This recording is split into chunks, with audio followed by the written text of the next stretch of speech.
Here on The Rock. It's 97.3 and 107.9 The Rock. Tuesday lunch with Abe until 6 o'clock. And welcome back, Chris Stamey and Kirsten Lambert. Hello. Hey, Abe. I'm actually welcoming back Chris because Chris has been here. This is your third time. And this new release is, I guess, the debut for Kirsten Lambert. And I want to spell your name just so people will understand. It's Kirsten, but pronounced with an SH, Kirsten Lambert, Lambert. And then Chris Stamey. And then Chris wrote, I believe, all the music on this, right? He did. I wrote all the songs, yeah. Mm-hmm. And what's really amazing is that they sound like jazz standards, but they're actually all of your originals. And I think that's a great achievement, because when I first heard it, I said, yeah, I could have sworn I've heard this before. But then I looked at it and they were all yours. So I said, I guess I haven't. So there it is. I don't mean that you copied somebody. It's just that they sound so iconic from the get-go. Yes, they do. They do sound iconic, and they do. And I know Chris did that on purpose, to make them. And you're both from Charlotte, North Carolina.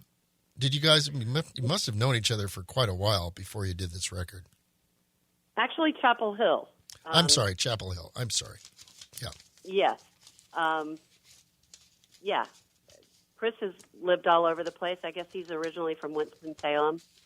I moved from Southern California when I was a kid to Lexington, North Carolina, which is a stone's throw away from Winston-Salem. And then I went to college at UNC Chapel Hill, as did Chris, actually. And then we connected when he moved back down to North Carolina.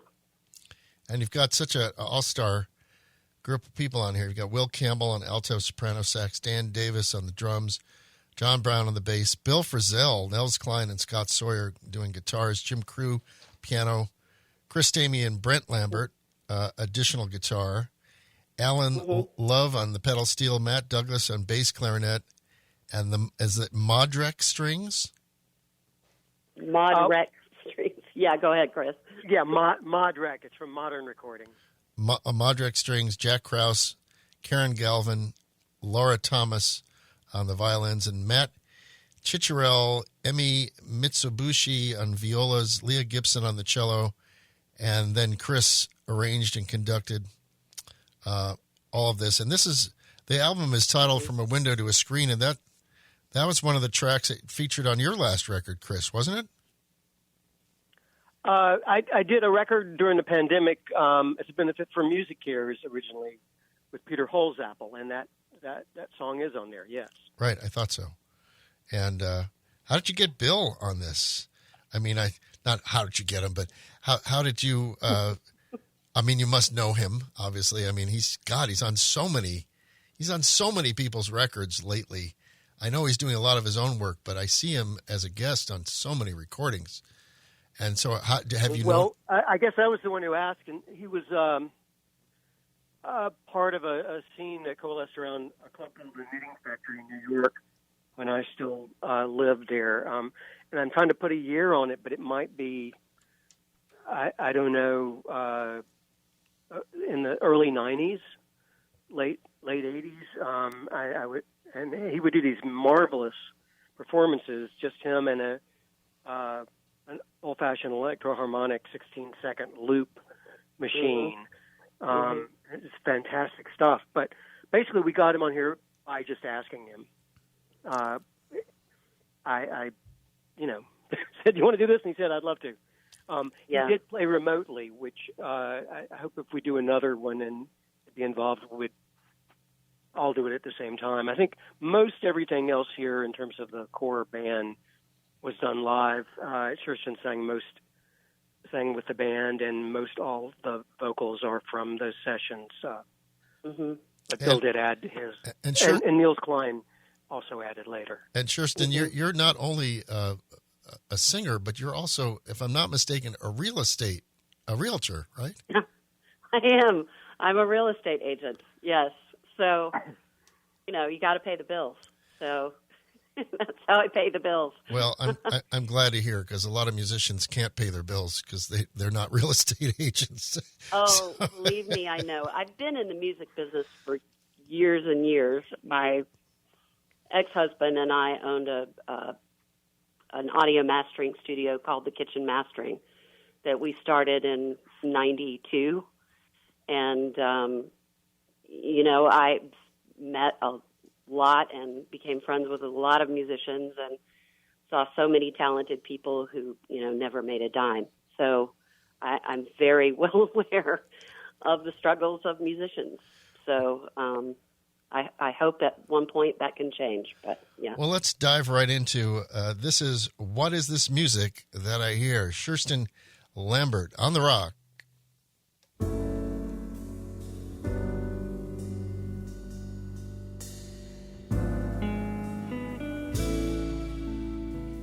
What is this music that I hear whenever you are near? The thrill of it is exquisite and strange. The glare and clatter of the crowd, which once it seemed so loud, has vanished and your melody remains. I thought that Le Prokofiev was all that I had left to while away the hours of the day. But now old Serge Rachmaninoff seems sentimental fluff, and Gershwin is 5,000 miles away.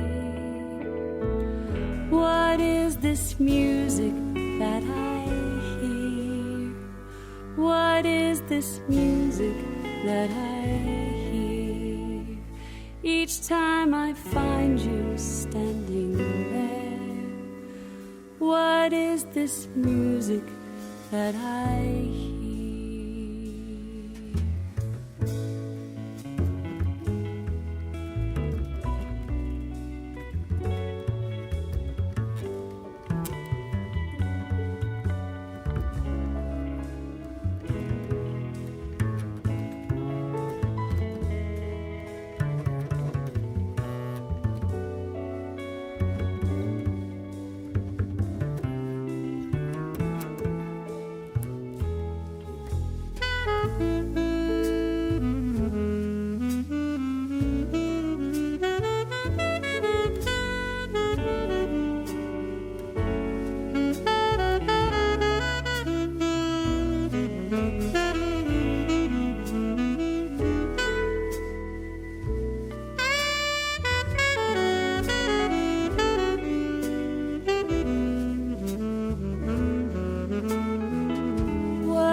That I hear? What is this music that I hear? Each time I find you standing there. What is this music that I hear? I heard it whispered in a dream, seductive yet serene. But never have I heard it in daylight. At once familiar and obscure, entrancing and demure. The cadences cascade like birds in flight. What is this music that I hear? What is this music that I hear? Each time I find you standing there. What is this music that I hear? What is this music that I hear? That was Kirsten Lambert from A Window to a Screen, and we heard What Is the Music That I Hear. This is on Bellaju, Bellaju music. What does that stand for? Well, it's a self-release. Bella is my daughter, and Julian is my son. And actually, I wanted to say, we talked about the people who played on the record. One of the people, the pianist on an evening such as this, is my son Julian. He's a jazz pianist, and he's 22, and he gigs out, and so he played on one song for me. He's a highly accomplished player. Wow. What's his age? One of a whole group of young jazz players who are at a level unlike anything I ever heard when I was growing up. You know, I've noticed that myself. You know, it's like you see these little viral videos of a 3-year-old playing a full drum set. Like and they're so small they can barely reach the pedals, but they're playing like an adult. And there's this 11-year-old guitar wizard from Australia. She puts out 2 or 3 videos every week. She's a monster player, as good or better than any adult I know. And again, totally humble. And so I don't know if it's because education has gotten better or maybe just kids are more sophisticated these days. What do you think, Kirsten? Well, with Julian, and my daughter's a performer too. She writes and sings and performs as well. We always, because we were in the music business, we had musicians in our house all the time, you know, coming through, spending the night, Chris being one of them. There was that. My ex is also a jazz musician, and they were just around it all the time. They were around players all the time. And my son in particular, it was not a case of trying to get him to practice piano. It was trying to get him off the piano. And it was like, it's time for dinner. It's time to do homework. Get off the piano. But, yeah. So they're, both of them are really talented. I think it's just exposure. And yeah, I think actually, they watch videos, they watch players, they had a lot of lessons. And how old is? Yeah, maybe YouTube actually does help a little bit in this regard. I think it does. Yeah, a public school music education is certainly not helping because that's under attack everywhere. But I think maybe YouTube helps. When you guys were in when I was in elementary school, we had I'll go back to even kindergarten. We had music in kindergarten, and then elementary school. All through elementary school, there was this elementary school band. You couldn't really join until you were in 4th or 5th grade, and then junior high school and high school. And by the time you got out of high school, you either knew you wanted to go with it, or you said, that was good, but I'm going to do something else. And Julian, what is he, 17, 18 now? He's 22 now, okay. But he's been gigging since he was very young, like 13, 14. Well, why don't we hear him on this track? This is on an evening such as this, and this is featuring. Is it Julian Lambert? Yes, it is. On an evening such as this, I wait until the moon creeps across the mountain tops, and I hear the owls croon. And the world is just a painted child's balloon. On an evening such as this, I'm waiting here for you.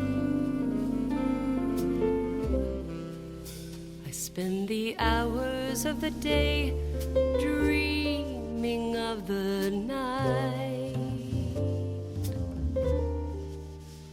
when the mystery of the dark replaces the dull light. I know I'll find it there as fireflies fill the air. On an evening such as this, there's magic everywhere. On an evening such as this, on an evening such as this, on an evening such as this, I'm waiting for your kiss.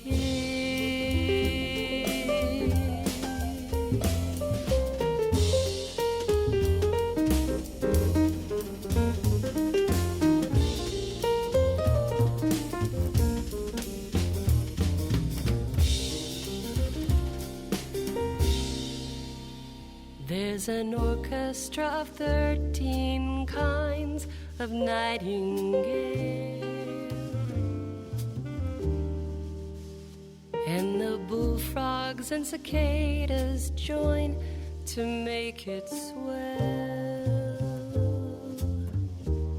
Let's sing as if our hearts were ringing bells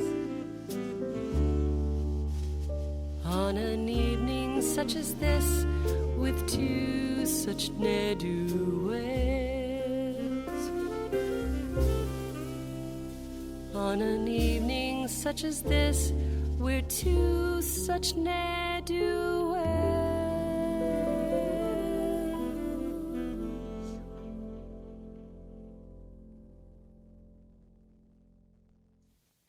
On an evening such as this, Kirsten Lambert, From a Window to a Screen is the name of the album. And that's featuring Julian Lambert on her son on the piano. Very nice track, Kirsten. Beautiful vocal as well. And wow, so this recording, I'm guessing, probably took you about a year from start to finish. It took a lot longer than that, but mostly it just took me a while to get it out. But yeah, we took our own sweet time. It's just done. it's And just Chris was the one who sort of pushed it out the door finally. So yeah. when you started the project, was Chris involved, or did you just start it on your own? Chris, do you want to tell the story, how this all started? Well, I mean, it was a mutual thing. She was kind enough to sing some of the new songs I was trying to workshop. And then, I'd actually talked about making a record with her for, a decade previous. I don't know if I'd ever even brought it up to her, but I'd always wanted to hear her voice on my songs, or really on any songs. She's someone who would sing at parties and wow everyone, but had never actually recorded. And so it was in the back of my mind for a long time. But it was something we did together. We workshopped it with a talented pianist here who's not on the recording, named Wes Lachaux, and then Kirsten was able to get basically, some of her close friends. I mean, she grew up with the drummer, for example, and knew all these folks. In a way, it reminded me of what I imagine the session for Carole King's Tapestry might have been like. It was definitely friends sitting down together, and then Kirsten would sing, and the mood would ooze out into the room. Wow, that's a great beginning. Yeah. So, but the songs were always yours in the vision, right, Kirsten?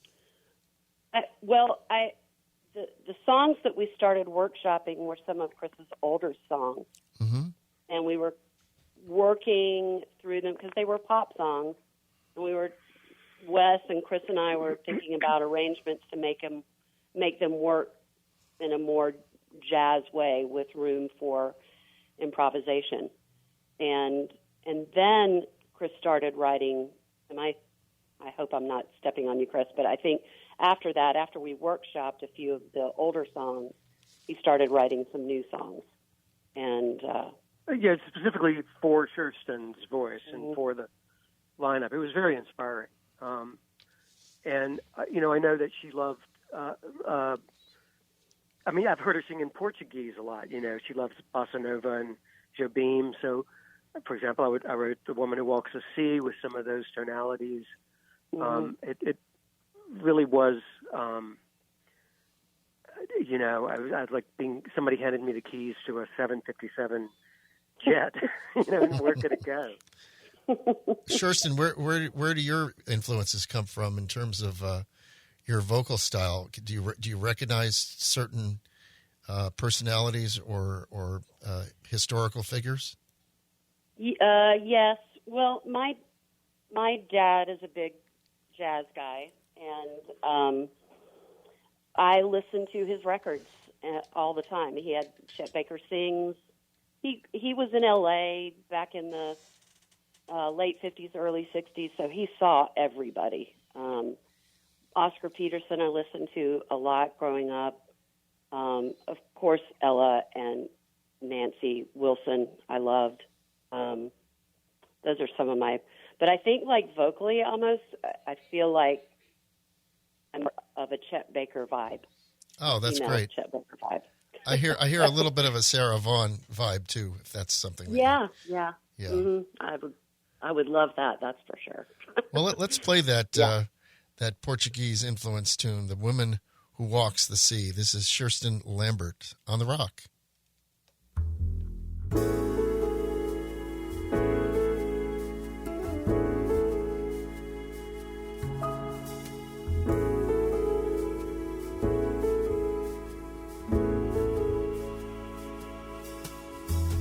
As she walks to the sea, parasol held high, she makes no reply to me.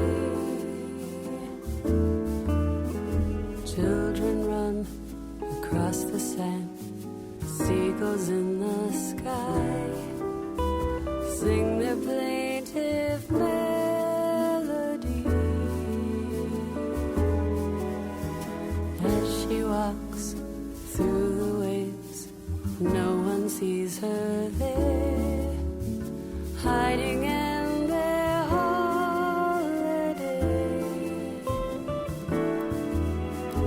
Only I, mesmerized, watch her disappear, an apparition in plein air. Where does she go? Where does she go? The woman who walks in the sea. Nobody knows. Nobody knows but me.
They say that she lives alone on the mountain top, where no one ever stops to see.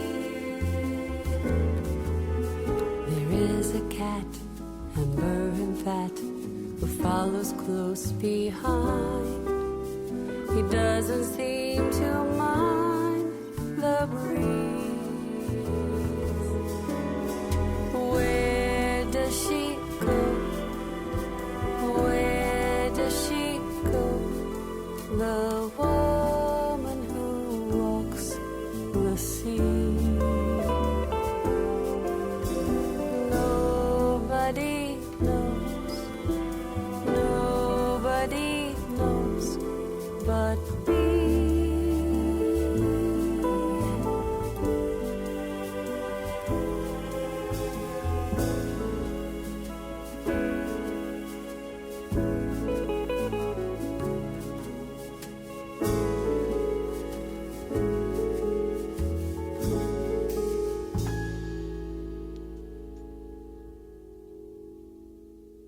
The Woman Who Walks the Sea, Kirsten Lambert, off of her From a Window to a Screen, featuring John Brown on the bass, Will Campbell. No, he wasn't playing sax in that, was he? No, I don't think so. Was that Nels? Will Campbell? Yeah. Yeah. Oh, he was. And then was Nels Klein on that one? I think so. I heard him in the background there.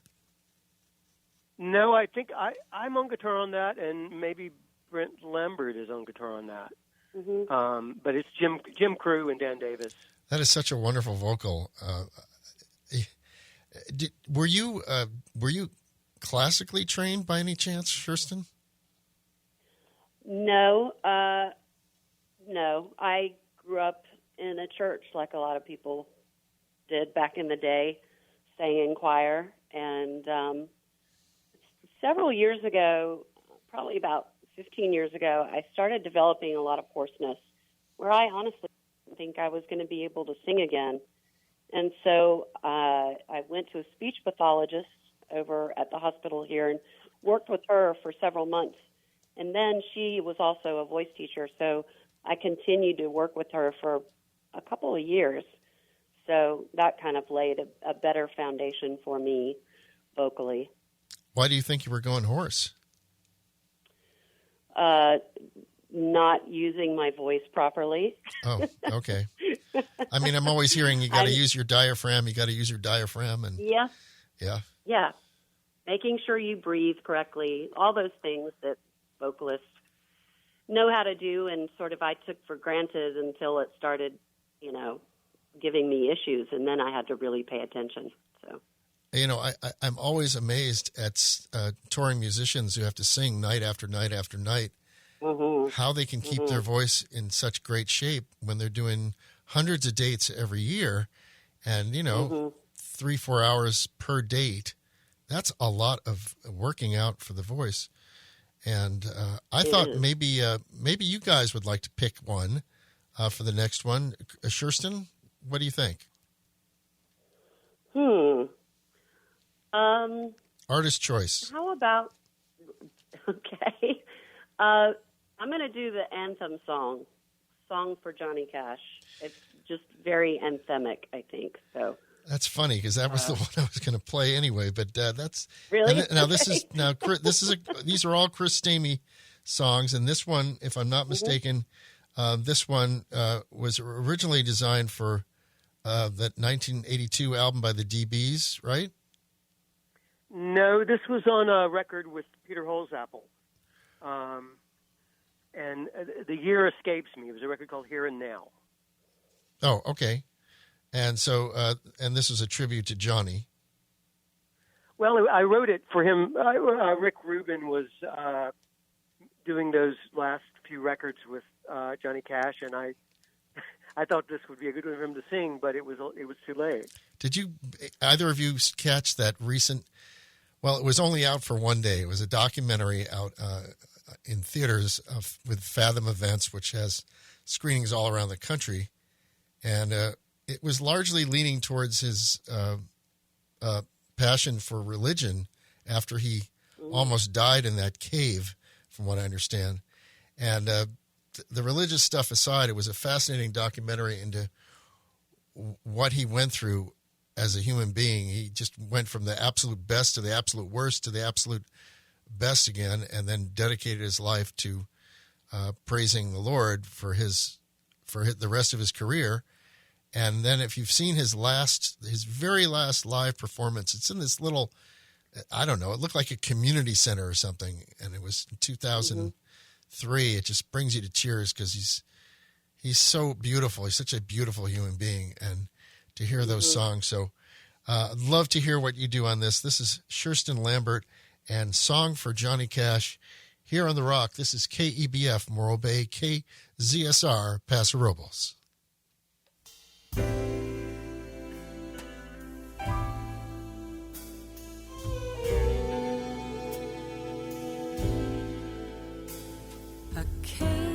Occasional glances across a room,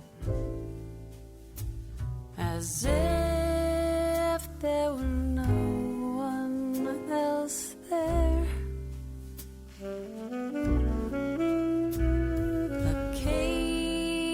occasionally, casually peck a cheek, as if to say you could still care.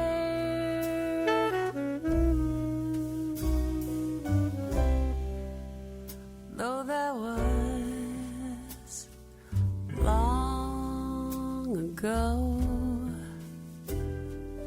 years or days I forget, I must admit, when I'm near you, I still feel occasional shivers.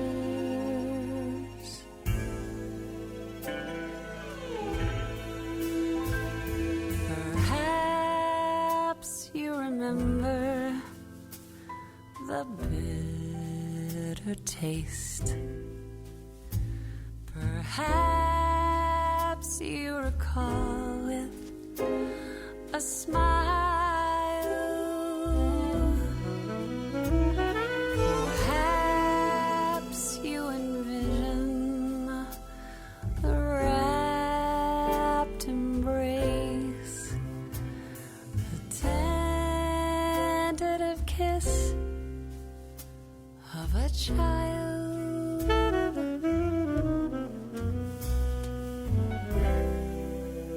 Funny how a chance remark bears a sting, and yet I don't regret when I'm near you. I still feel occasional shivers.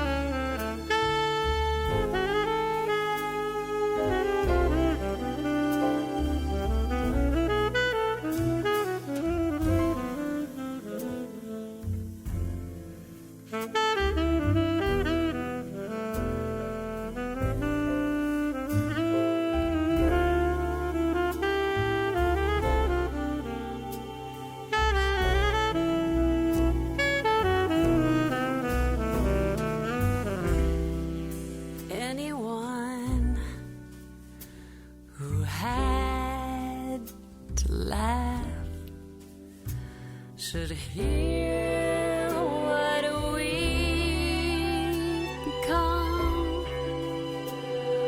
We've come undone, though I hear you like the wind. Occasional shivers, occasional shivers, occasional shivers.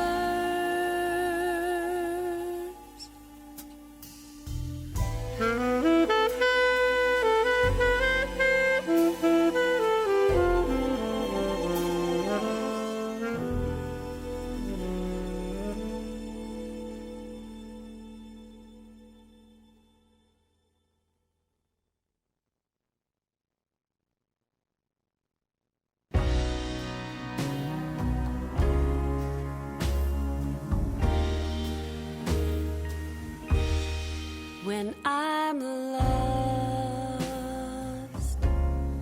when I grieve, when I'm tossed by the raging sea,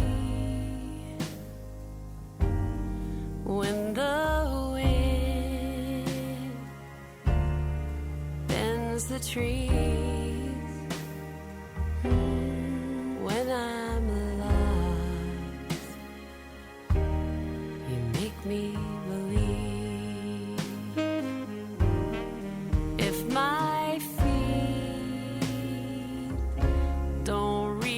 to the ground, and my words don't make a sound. When the darkness will not leave, you make me believe. When I'm lost, you make me believe. When I'm all on my own, and all hope is gone, when the walls close in on me, you make me believe.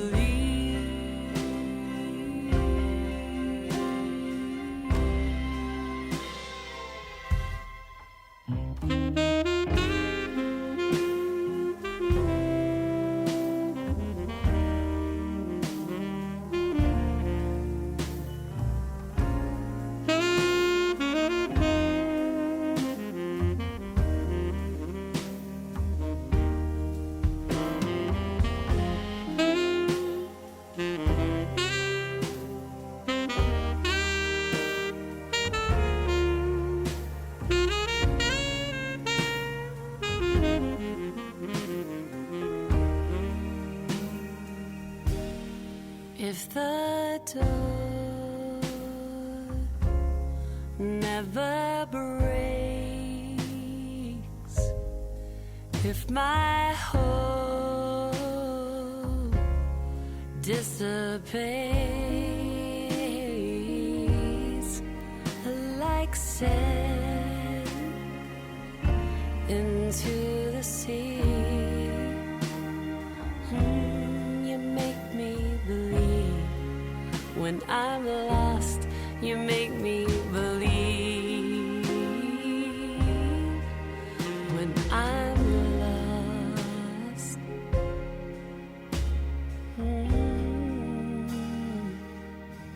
you make me believe.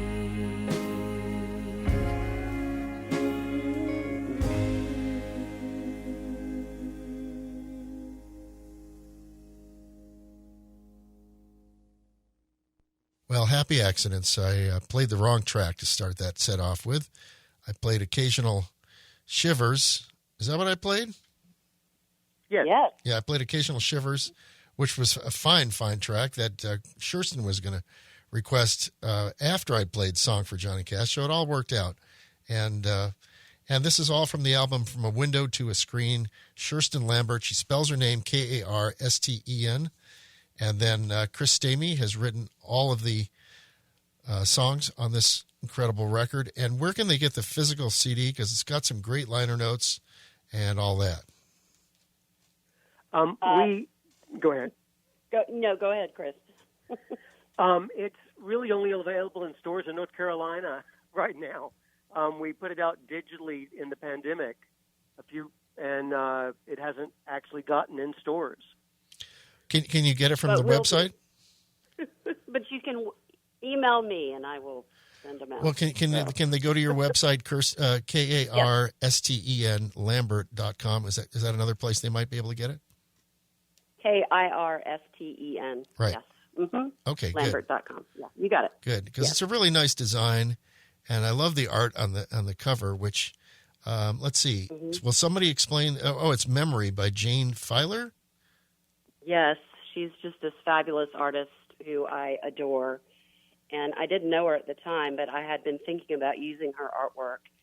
And I have a friend of a friend who knew her and asked her, and she said that we could use it. And she was just very generous to let us use it. But she's fabulous. So if anybody's interested in her, go check her out. But this was not a portrait of Kirsten. No. It's a painting that it was existed. A self-portrait of Jane, actually. So. I don't know. I love the colors. I just feel it's a nude, but there's these stairs and there's these faces and there's a bowl of fruit. It's just the colors are just make you feel really good when you look at it. There was an art director at Columbia during a certain period who was getting these jazz records in with no input, and he started using his own paintings for them. For example, for the big hit Dave Brubeck record for Mingus Alam, and it reminds me of that style. Yeah, and that's why I chose that. Yeah, that's why I chose her. I wanted to go with a piece of art. Yeah, this is a fabulous cover, and I just like the photo on the back. You're looking off, and it just, I don't know. It is there an? By the way, did you press an LP for this as well? We're going. Oh. We're going. Yes. It takes forever. Vinyl. Yeah, it's a Still, 10. We're still kind of reeling from Taylor Swift taking over the world. Right. It's a 10-month wait to press anything, but you know what? Patience is virtue. A lot of people are, they'll put out the vinyl a year after the album has come out and just, get more attention to it. So is there a projected date for the vinyl release? Maybe in 7 months. Okay. July. So keep attuned to Kirsten's website, which is Kirsten Lambert, LAMBERT.com. And Chris Stamey and Kirsten Lambert, thank you so much for being on the show. And I thought we'd close out with There's Not a Cloud in the Sky. And again, this is another Chris Stamey original. You have a little story about this, Chris? Yeah, I mean, I did write this song, but I've got to give Kirsten some credit, although I guess I didn't. But she came over to pick something up, and it's lovely here in Chapel Hill. They say that the sky is the color of the local university's basketball team. But she got out of the car and she looked up at the sky and said, "There's not a cloud in the sky," and a light bulb went off, and I couldn't get her out of there fast enough for me to get to the piano. So it's, Did you write it literally right after? Did you write it right after that? Yes, immediately after. Oh, wow. That's fabulous. 15 minutes after or something. So I'm just curious. That's the way you got to do it, I'm curious, what is your process? Let's say you're driving down the highway and you're nowhere near an instrument. Do you just hum it into your phone and then work on it later? How do you actually, if you get that idea, what do you do to preserve that idea? Well, it wasn't true of this one, but I usually get an idea and I let it simmer. I let it kind of stew in the back of my head for 2 or 3 days without paying direct attention to it, and then I try to write it as quickly as possible in the morning before everybody else wakes up. Oh, that's a great time to do any kind of writing. I love writing in the morning, especially correspondence. Your head's just really clear at that point. And right. That works for a lot of people. Well, again, the album is From a Window to a Screen. It's on Bella Jew Music. Kirsten Lambert, Kirsten, Kirsten Lambert. It looks like Kirsten, but it's Kirsten. And thank you both. And looking forward to, let me know when the vinyl comes out, and I'll give it another plug when that happens. All right. Fantastic. Thank you, Abe.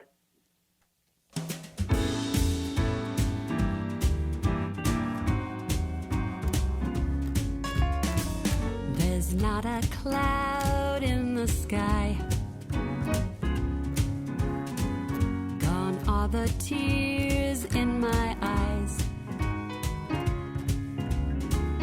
The wind is whispering, why can't we fly?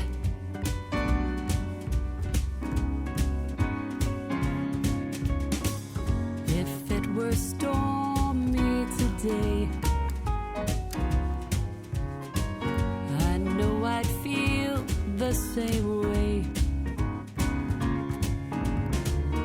Let lightning come as it may, I'll be safe in your arms. No are together, the sun shines.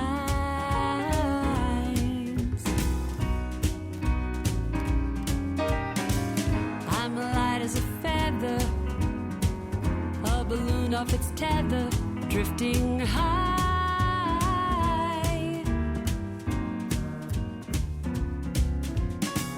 If it were night, we'd see stars, blue diamonds flung from afar. Why don't we stay where we are for the rest of our lives?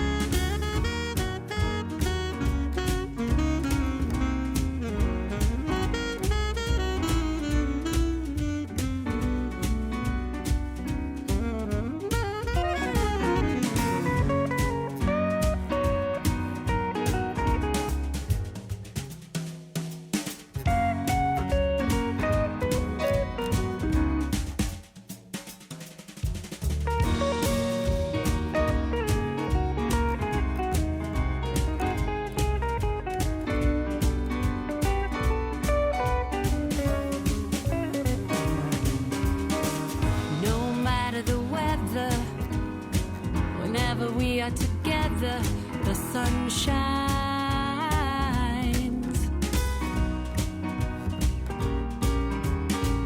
I'm light as a feather, a balloon off its tether, drifting high.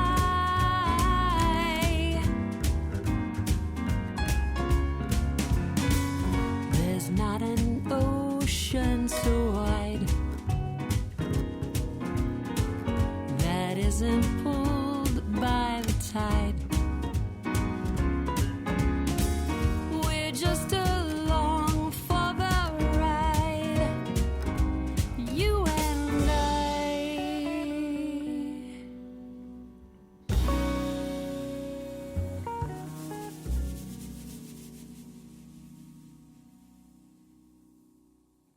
Kirsten Lambert. From a Window to a Screen is the album, and that cut was There's Not a Cloud in the Sky, composed and arranged and conducted by Chris Stamey. It's 2:19. Thanks to all of you listening in Germany, Finland, Ontario, Canada, Alaska, North Dakota, and I believe some people are listening in North Carolina. How do you like that? And New York, and all through California. Speaking of California, that's where we're from. This is KEBF Morro Bay, KZSR, Paso Robles.